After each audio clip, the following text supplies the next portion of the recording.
So recently I've had an obsession with decorating, except I'm broke. But I'm also a crafty bitch.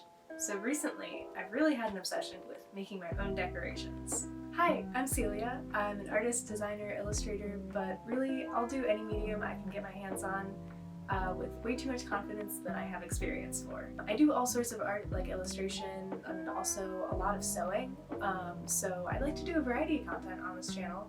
I get a new idea for a project like every day, so I hope I'll have lots to create for you. So I've been moving around a lot the past few years, especially in like short leases while I went to college and just some like weird life circumstances. And I really like decorating my spaces, but I haven't really been able to do that. The last thing I've been able to decorate is this room actually, which I absolutely love, but I'm starting to need more space than just like a single room, especially trying to like use my art as a business. I think right now for me is just a really weird, uncertain time.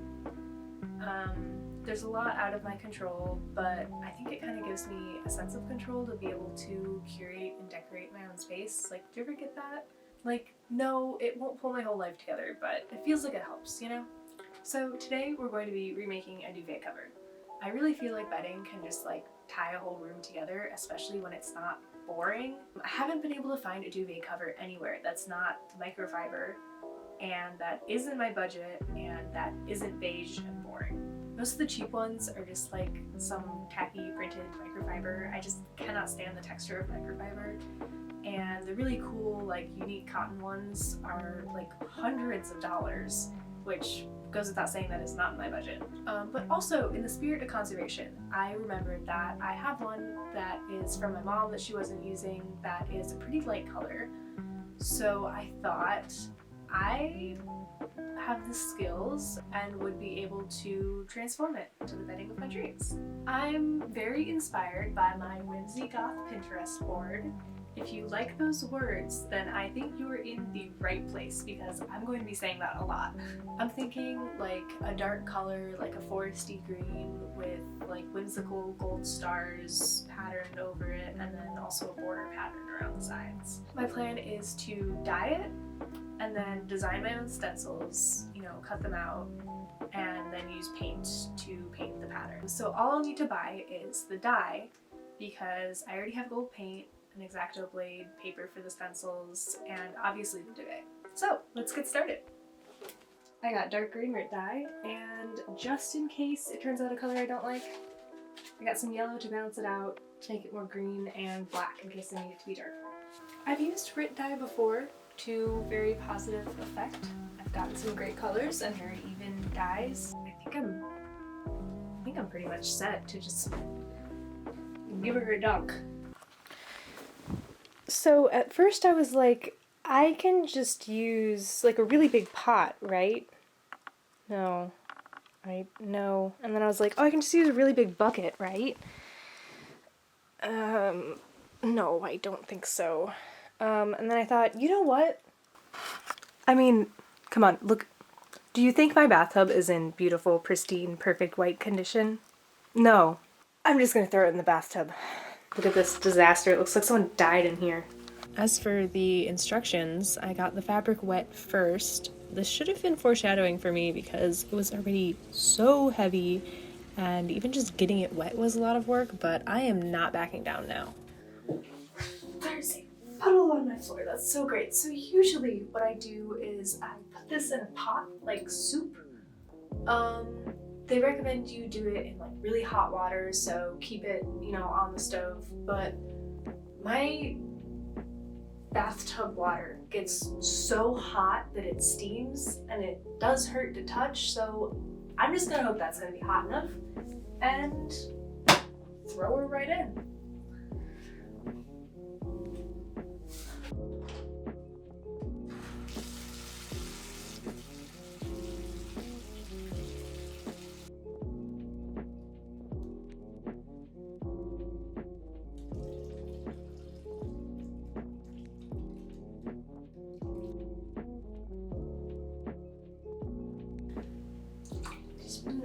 Just detergent. and a whole cup of salt, but I do not have a cup of salt, so I have some salt. Glove I used for kissing. Ooh, salty.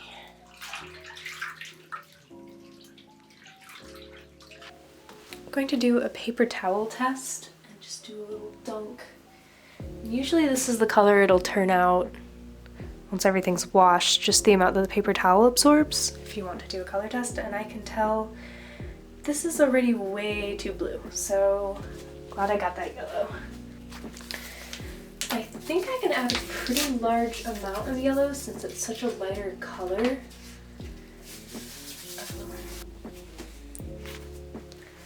So let's see. Okay. Oh, it's so cold.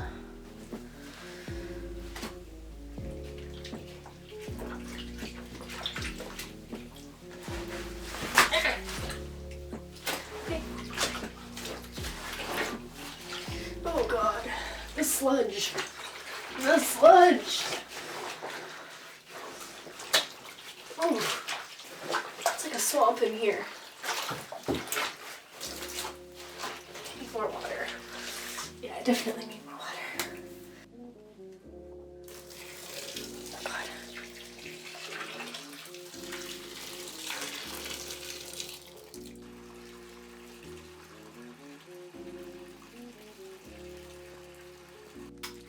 I'm also going to add a little bit of black because I don't like how you can still see a lot of the stripes. Yeah, see how stripy it is? I think the black should cover that a little bit more.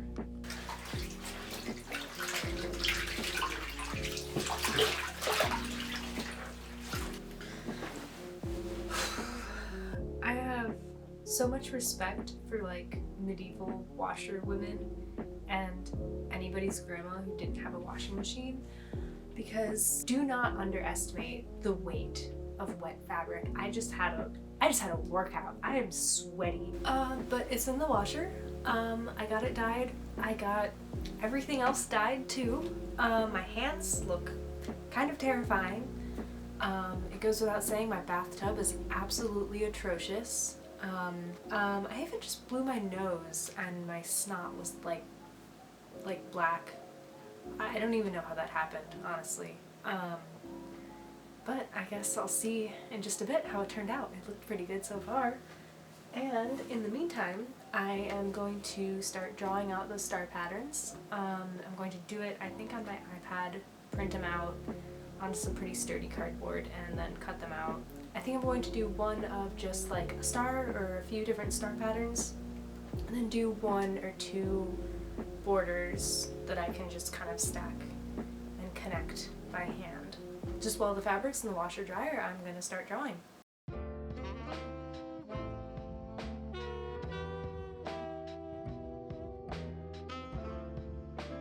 So here's what I have so far.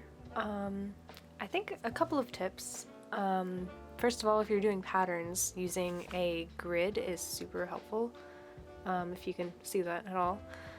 And also, when you're creating a stencil, you have to keep in mind that it is a stencil. So for example, these long lines, I am adding some little breaks in them so that the paper doesn't like get all flappy. So I think I'm going to just do a few little supports there. And I did one this way, and then when they go together, I made a brush to test out the pattern to make sure it fits together. And if you just make it into a line, you can kind of change just like that. And I think it looks pretty cool. Here's a better demonstration I made of how the pattern goes together. So I basically just kind of sketched out this going one way, then mirrored it, and then kind of filled in the gaps with stars. And so now when I print just kind of this part, and then I can print this part, hopefully it should keep going all around the whole border. And then also what I did was just kind of do like a mock-up of one here, and then just filled in a few stars in the corners. So, and then the star itself, I think I just just making a little 8-pointed star. Still not done with this one. I'm back. I have the duvet cover. I think that this pillowcase is a good sample of how it turned out. I definitely see the stripes a little more than I wanted to. It's a better color. I don't know where all that black dye went. It's really not that dark. Maybe my water wasn't hot enough? I don't know. Will stars still look good on it? I guess we'll find out. Much better.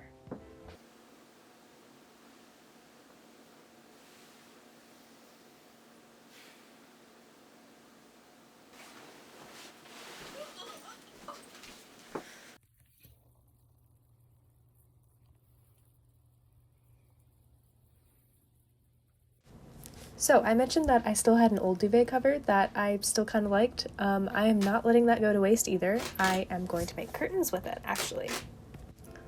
So all I'm doing is tearing it apart so it is 2 pieces, and then I can have 2 symmetrical curtains.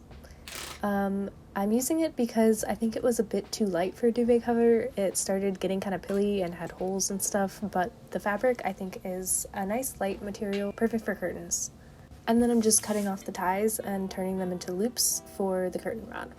Unfortunately, I do not have any footage of the finished curtains, so you'll just have to stick around and see how they look later. But back to the duvet cover, it's time to cut out the stencils. I'm just using some kind of thick paper meant for acrylic painting that was actually thrifted, and I printed out my patterns and then taped them to the thicker paper. So then I just use my X-Acto blade to cut out the pattern, and I peel off the top paper later. I thought that the curves were going to be like the hardest part to get right, but actually they were some of the easiest, and then trying to cut a straight line was surprisingly difficult. I also figured out that I didn't need to cut out 2 of the border patterns. I could just do 1 and then flip the actual stencil. Quite obvious when you think about it, but you know, it'll work. As long as I can wait for the paint to dry, then I can just flip it.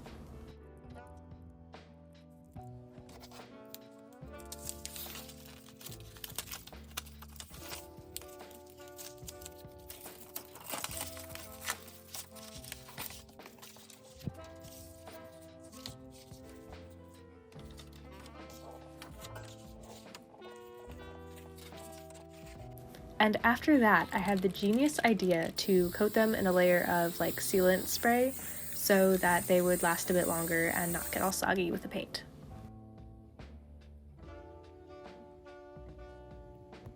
So it's been a few days and I re-dyed the comforter and cut out the stencils, so everything should be ready to paint. You know, with re-dyeing, I think the biggest advice I would give, if something's not to your liking, I mean, change it, like, obviously. Or I feel like the biggest thing that will make a project something I'm unhappy with is if there's a little change and I just said, like, fuck it, it's good enough, and then at the end, I just end up not that happy with it. Even with, like, drawing, painting, sewing, if there's something you can put a little bit more effort in, or maybe you have to take apart to do again, it's almost always worth it to me. So, you know, when my duvet really didn't turn out the, like, just the right color that I needed, I was like, I'm doing this again. Like, I'm dyeing this again.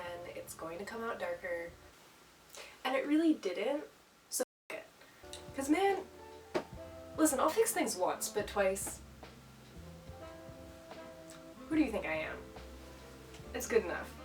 When it was in the dye bath, like soaked with dye, it looked great. So I don't know why so much of it washed out. I've had a lot of success doing like medium colors or even this level of darkness, but I think anything darker than this you're gonna struggle a bit. But I think it looks even. I think the color is good. So I mean, I'm still gonna paint it. I think it'll look nice. Alright. So throw this on my floor.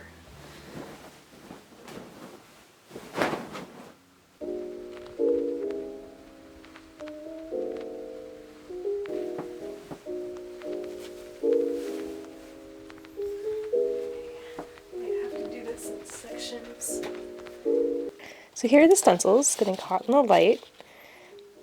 This one's going to go in the center. And it's going to be patterned with this one. And then here is the border, and I'll be able to flip it as long as I can wait for my paint to dry. And then here are the corners. Let's make a potion. I have an assortment of paints, and I have a sponge so that I can go like that. I do recommend makeup sponges for stenciling, by the way. They work great. I think most of this is like expired. No, it's not too bad. God. If you've ever wondered what expired paint looks like, it's this. It's still good to use, especially for stenciling, because it'll still, like, you know, deposit its pigment if you like stretch it out like this.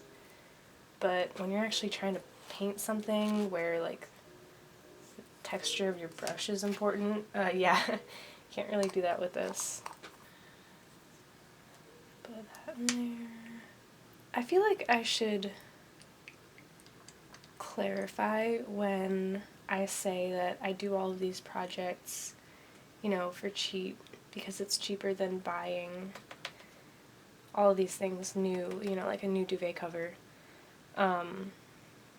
And that is partially because it is just cheaper to me, because a lot of these craft supplies are things that I'm borrowing or using from my mom. So I will say a lot of those things are also, you know, thrifted and definitely couponed and accumulated over the years.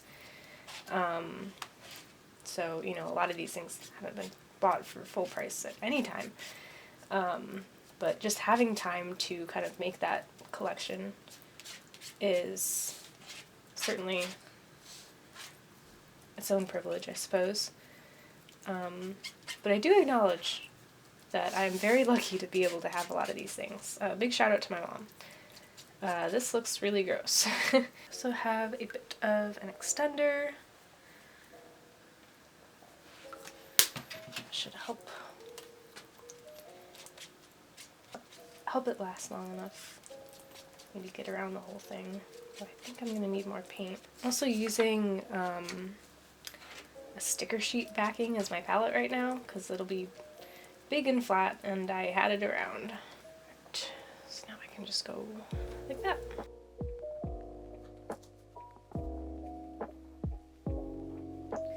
Well, I guess here goes. I like to make a big, like, flat spot of paint and then dab it. It's like if you've ever done printmaking, it's the same kind of texture on there. Make sure you have an even layer. And, I hope you don't fuck up.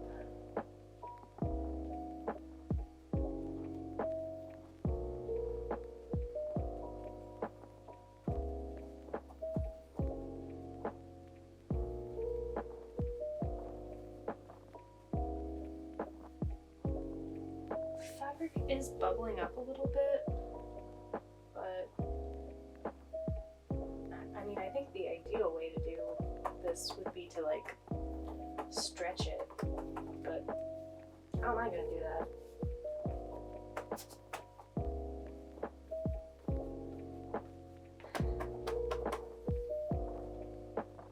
I'm gonna kind of fade them out a bit so that they like attach to each other better.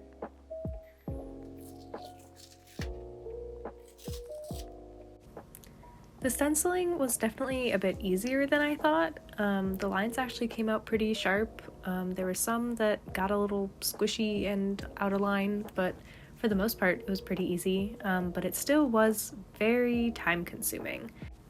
If you ever want to make your own stencils, especially for fabric, I found that the smaller shapes definitely stenciled the best, and straight lines also stenciled the best. So the little stars definitely work the best, but the teeny tiny stars with the curved edges, it was really easy for the paint to slip underneath them and for them to look like blobs.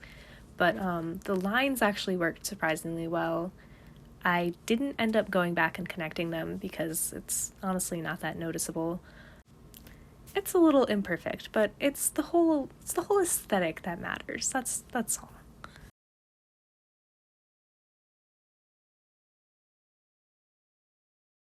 So I finished the whole border. It took me nearly all day because I am just so tired that I have to take breaks like every other stencil. Some days are just like that. But I have the border done, and I think it looks pretty great so far. The stencils are a little bit messy, but honestly I think that adds to the charm. The whole process took me like 3 whole days to do this. I was working on other stuff in between, so it wasn't like the entire days, but over like 3 or 4 days I did all of the stenciling. It was that entire day for the border, and then I came back and kind of did a few rows at a time. It was mostly just tiring to work on it, especially like sitting on my floor like this.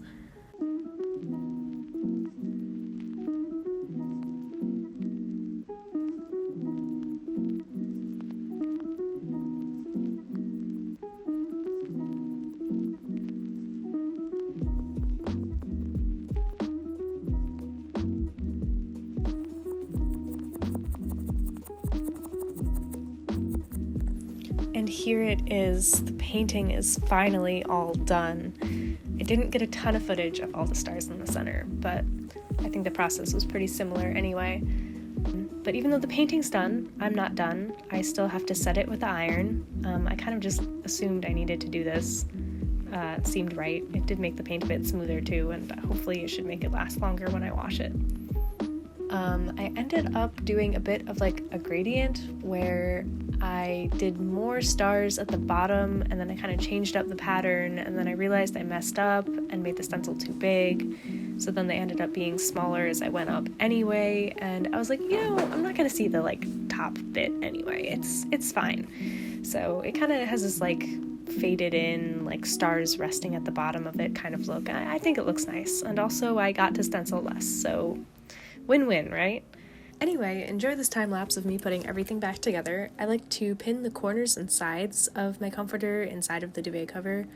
I think it's the only thing that makes duvets and covers like worth using, or else they just kind of float around there and don't really work.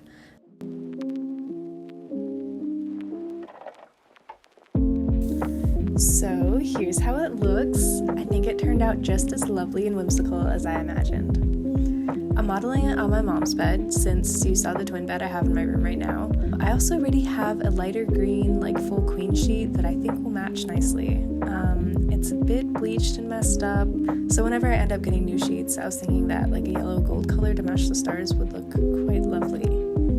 I made the decision to not do the pillowcases because the paint still does have some texture, and I just don't want that against my face if I use them. Also because I was tired of stenciling.